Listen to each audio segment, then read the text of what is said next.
Hello friend, तो आपके सामने लेकर आ गए हैं मैथमेटिक्स। और मैथमेटिक्स में आप यहाँ पर देख सकते हैं कि इसका मैथमेटिक्स का कोड क्या है। ठीक है, कोड क्या है 430001। अब इसमें आपको देखना है, सबसे पहले तो यह मैं बता दूं कि ये डिप्लोमा फर्स्ट सेम का सब्जेक्ट है। ठीक है, डिप्लोमा फर्स्ट सेम। ठीक है, फर्स्ट सेमेस्टर का ये क्या है, आपका सिलेबस है। और सिलेबस में क्या क्या पढ़ना है, मैं थोड़ा सा आपको इंडेक्स बता देता हूँ क्या क्या पढ़ना है। चैप्टर्स बता दूँ या आपको और भी चीज़ें मैं बता दूँ, तो मैं आपको थोड़ी थोड़ी चीज़ें जो है वो आपको मैं 1 बाय 1 करके बता देता हूँ। चैप्टर ही समझ लीजिए। जैसे अगर मैं बात करूँ कि पहला यूनिट की अगर मैं बात करूँ, फर्स्ट यूनिट की अगर मैं बात करूँ, तो उसका नाम है डिटर्मिनेंट एंड फंक्शन। ठीक है, क्या है, डिटर्मिनेंट एंड फंक्शंस। ठीक है, डिटर्मिनेंट फंक्शंस में अगर आप देखोगे ना तो 3 चीज़ें पढ़नी है। पहले नंबर तो आपको डिटर्मिनेंट पढ़ना है, डिटर्मिनेंट पढ़ना है। थोड़ी सी मैं इसकी साइज़ बढ़ा देता हूँ। डिटर्मिनेंट पढ़ना है, डिटर्मिनेंट। दूसरा आपको इसमें पढ़ना है फंक्शन, रिलेशन एंड फंक्शंस पढ़ोगे क्या होता है। और तीसरा आप लॉगरिथम देखोगे। ठीक है, लॉगरिथम, ये आपको डिटर्मिनेंट एंड फंक्शंस में एक हो अच्छे से आपने देखना है। वही यूनिट नंबर मैं अगर सेकंड की बात करूं, तो यूनिट नंबर सेकंड में आपने ट्रिग्नोमेट्री 10th क्लास में पढ़ा है, थोड़ा सा एडवांस इसमें मिलेगा, वही चीज़ें आपने देखना है। ठीक है, ट्रिग्नोमेट्री की बात करें। ठीक है, यूनिट नंबर थर्ड की बात करें, 1 बाय 1 करेंगे। साथ ही साथ में मैं आपको इंपॉर्टेंट क्वेश्चंस भी बताऊंगा। जो यूनिवर्सिटी का पेपर भी मैं आपको दिखा दूंगा कि कैसे यूनिवर्सिटी के पेपर होते हैं, कि ताकि उसको हम अच्छे तरीके से कर पाएँ। यूनिट नंबर थर्ड की अगर मैं बात करूं, यूनिट नंबर थर्ड की, तो वो है वेक्टर। क्या है वो, वेक्टर्स है। ठीक है, वेक्टर्स भी आपको अच्छे से समझा दूंगा। फिर यूनिट नंबर फोर्थ की अगर मैं बात करूं, तो वो है कोऑर्डिनेट ज्योमेट्री।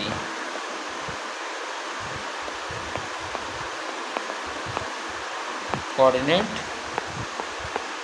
ज्योमेट्री एकदम इजी है, आपको अच्छे से समझा दूंगा। जैसे आपने क्लास 10th के 7 नंबर का चैप्टर अगर आप देखा होगा, तो कोऑर्डिनेट ज्योमेट्री थी।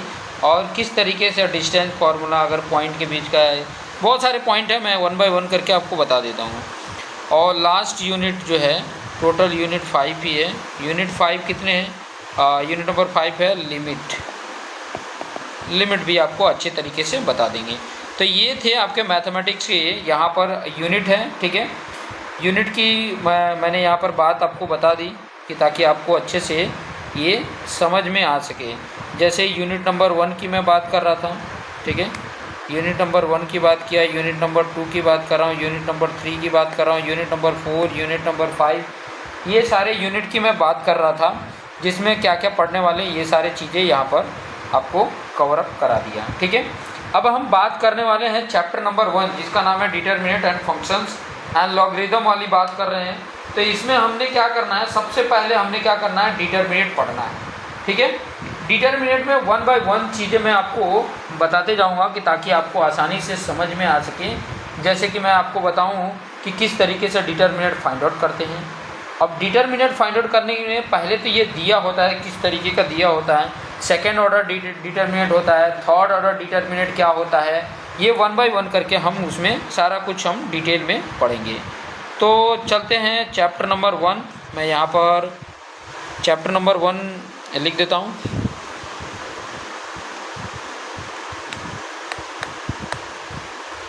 एक मिनट, थोड़ा सा इसकी साइज़ हम कम करते हैं, कुछ ज़्यादा ही साइज़ हो गया है। ठीक है, ओके। अगर चैप्टर 1 की मैं बात करूं, तो क्या है, पहले हम पढ़ेंगे डिटर्मिनेंट। क्या पढ़ेंगे, डिटर्मिनेंट पढ़ेंगे,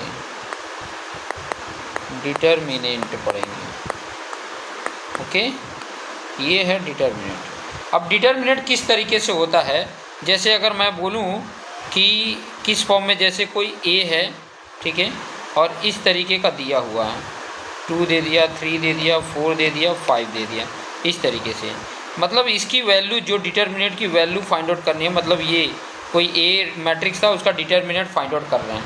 क्लियर?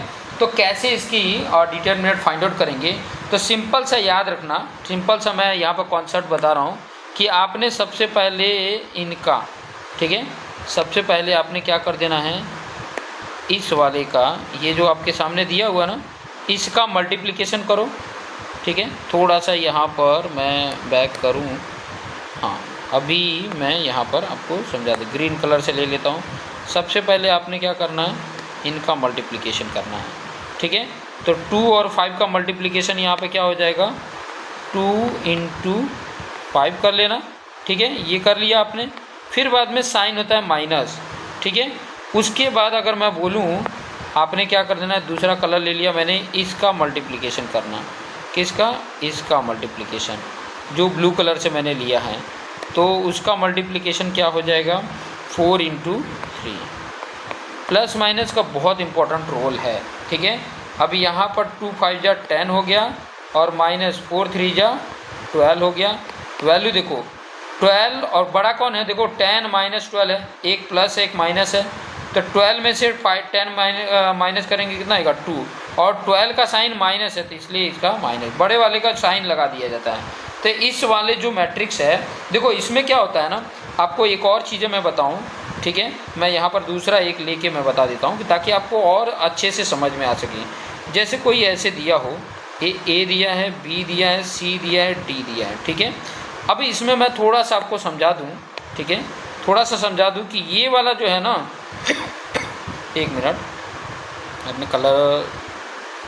थोड़ा कलर चेंज कर लेते हैं। ये वाला जो आपके सामने है ना, ये आपका जो है, इसको रो बोलते हैं। क्या बोलते हैं, एक मिनट, इसको बोलते हैं रो, ठीक है। ये भी आपका क्या है, देखो ये रो 1 था, और ये रो क्या हो गया, 2, ठीक है। उसी तरीके से ये वाला जो है, ये कॉलम 1 है, और ये कॉलम 2 है, ठीक है। तो देखोगे आपने कि रो इनटू कॉलम होता है, कभी भी इसी तरीके से लिखा जाता है, ठीक है। तो रो कितना है, 2 है, और कॉलम कितना है, 2 है, तो इसको बोला जाता है सेकेंड ऑर्डर।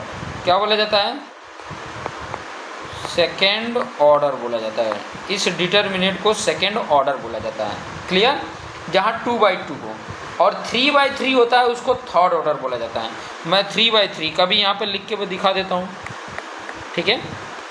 जैसे ऐसे हो, ABCDEFGHI,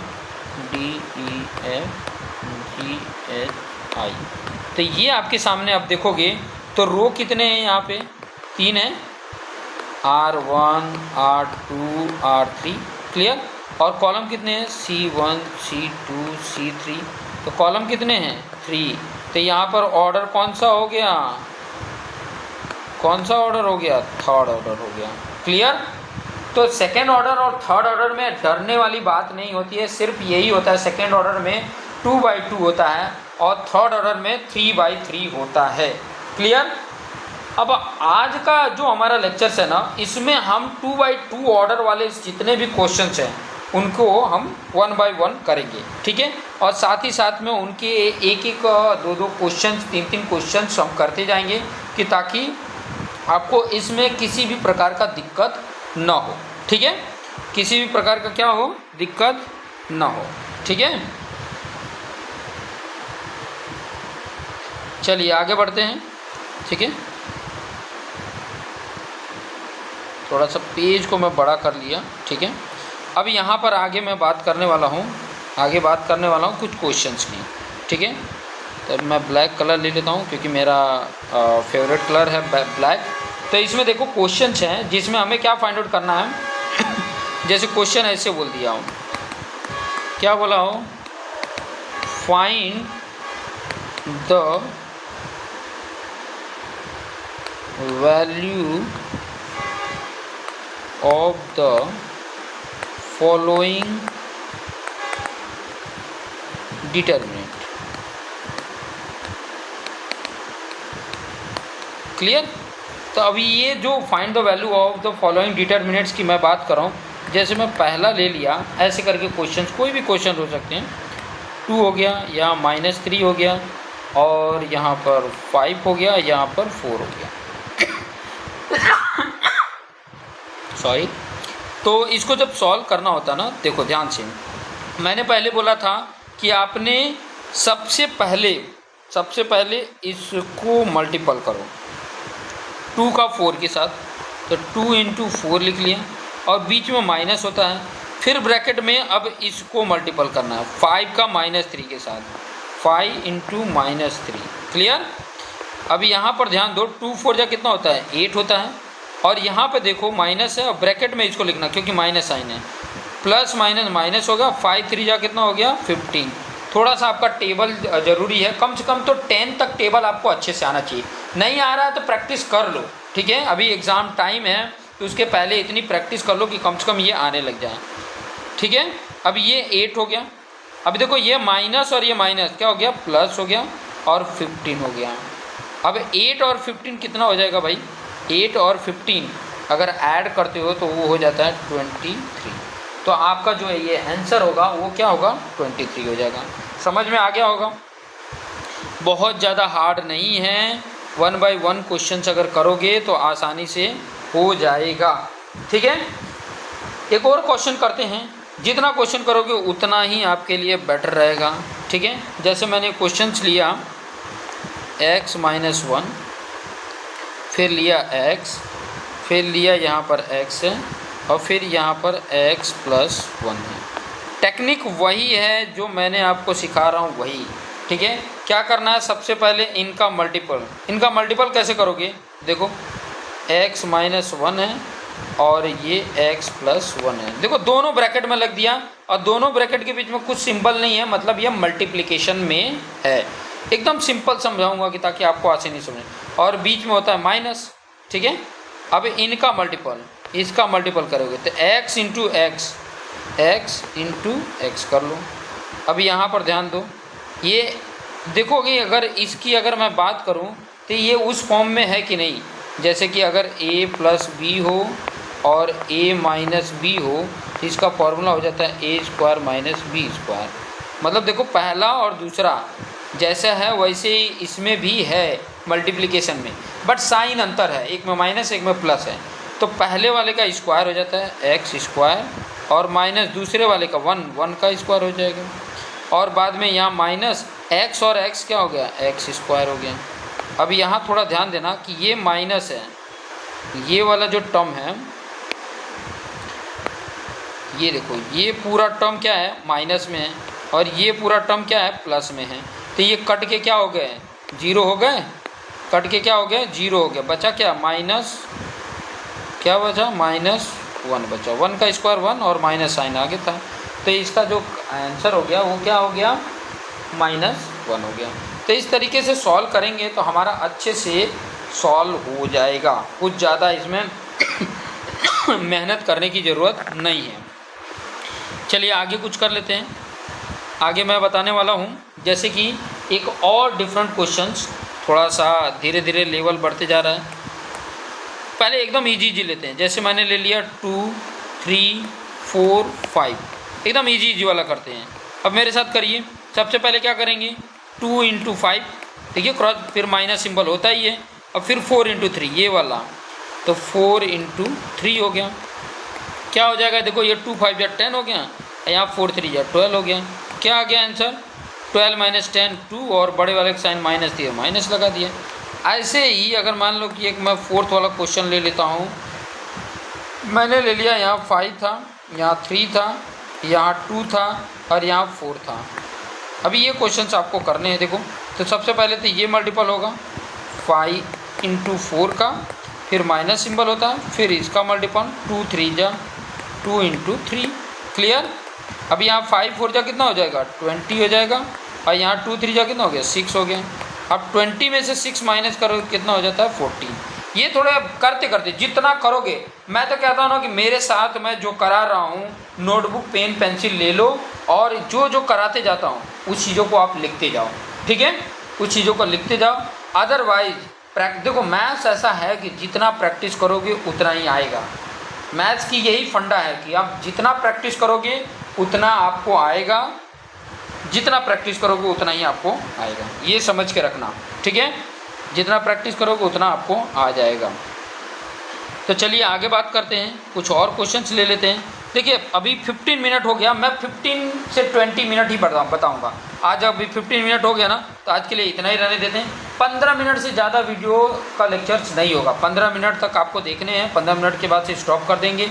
और एक रिक्वेस्ट है कि ये मुझे उत्साह कब आता है, जब आप ज़्यादा से ज़्यादा लोगों तक पहुँचाएँगे, ठीक है, ज़्यादा से ज़्यादा लोगों तक ये शेयर करेंगे कि ताकि मुझे वो एक्साइटमेंट आए और मैं आप तक पूरे का पूरा सिलेबस कंप्लीट करके बता सकूँ, ठीक है। साथ साथ में आपके जो और भी जो इम्पोर्टेंट सब्जेक्ट हैं उनको भी मैं अच्छे से कंप्लीट करके बताऊँगा। बस आपको पेशेंस रख के इस पे ध्यान देना है, मैं आपको पूरा का पूरा अच्छे से कंप्लीट करा दूँगा, ठीक है। समझ में आ रहा है मेरी बात? तो अभी के लिए स्टॉप करते हैं और नेक्स्ट लेक्चर फिर से आपको एक और क्वेश्चंस आपके सामने लेकर आ जाएंगे। तो अभी के लिए धन्यवाद।